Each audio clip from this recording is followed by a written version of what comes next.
Hey, fifth grade. I hope you are doing well today. It is Monday, April 27th, and this week we are reading from the book of Greek myths. Remember, we were talking about how this and the Native American folk tales that I've been reading were traditional literature, and they were written to entertain and teach lessons. So, the one I'm going to read today is called Prometheus. And after we read this, we're going to just talk briefly about what you think maybe the lesson was. So we'll go ahead and get started. Prometheus and his brother Epimetheus were Titans, members of a race of giants. At the beginning of time, the gods fought a great battle with the Titans to decide who would rule the universe. The gods won. Most of the Titans were destroyed. The gods created the earth from the bodies of the dead Titans. Their bones became rocks and mountains. Their blood became the sea, lakes, and rivers. Their eyes became the stars, and their hair the grass and trees. Prometheus and his brother had fought alongside the gods. As a reward, they were given the task of filling the earth with living creatures. Living forms already crawled on the earth. They were pale, shapeless creatures. Zeus, the ruler of the gods, asked Epimetheus to give each of the creatures a gift. Prometheus was to inspect his work and make sure that every creature had received something. Epimetheus eagerly handed out the gifts of the gods. To some he gave the gift of flying through the air. Others received the gift of swimming in the ocean. Some received sharp teeth and claws. Others received the ability to run fast, to dig deep, and to jump high. And some received feathers and fur. Others received scales and shells.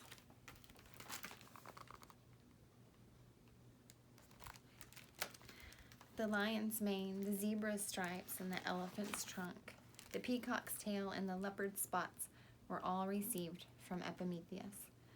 At last all the gifts had been handed out. Epimetheus called to Prometheus to come and look over what he had done.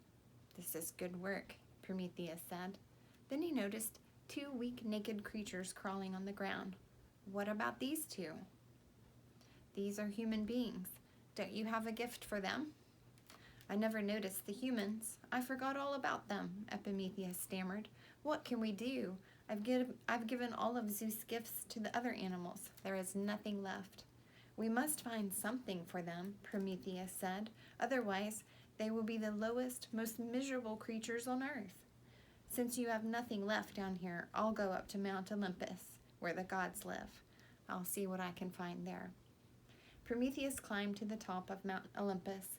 He carried an unlit torch with him, for he knew exactly which gift he hoped to bring back. When no one was looking, he lit the torch on the wheel of the sun chariot that Apollo, the god of the sun, drove across the sky each day.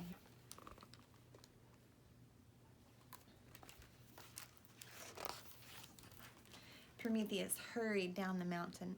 He presented the burning torch to humans. "You will always be weak and naked," he said. "You will never possess the elephant's strength, the horse's speed, the snake's cunning, or the eagle's majesty. But with this gift, you can become their master. This is fire. Use it wisely, and you can rule the earth. Use it unwisely, and you will destroy yourselves. The choice is yours." The humans took the gift of fire from Prometheus. At first, they used it to keep warm. Later, they learned to make clothes and tools. They learned to hunt and grow fruits and vegetables. Villages arose, then towns and cities. Humans became masters of the earth. They ruled over the other animals, as they do to this day. Have they proved worthy of Prometheus' gift? Not always. Yet humans still have the power to choose. Zeus became enraged when he learned what Prometheus had done. He never intended to give any earthly creature the gift of fire. With fire, humans could become wise and powerful. Someday, they might even challenge the gods. Zeus decreed a terrible punishment for Prometheus. He chained him to a rock at the top of a mountain, where he remains today. There, a hungry vulture tears at his flesh, which grows back as soon as it is swallowed. The torture is unending. Sometimes, when Prometheus can endure no more, he groans and pulls against his chains, making the earth tremble. And that is why we have earthquakes. All right, so does anybody have an idea of what the lesson that we can learn from this story is? If you'll remember at the beginning, Zeus told Prometheus to give each creature a gift, but it was Prometheus's job to make sure that everyone had a gift. So when he realized that the humans didn't have a gift, what did he do? He rushed up to the mountain and got fire and brought it back down to them and took care of it himself. But that wasn't his job, was it? So remember also that he told them that if Prometheus told Epimetheus, if you don't find a gift for the humans, they will be the lowest, most miserable creatures on the earth. So who ended up being the lowest, most miserable creature on the earth? Well, it was Prometheus, wasn't it?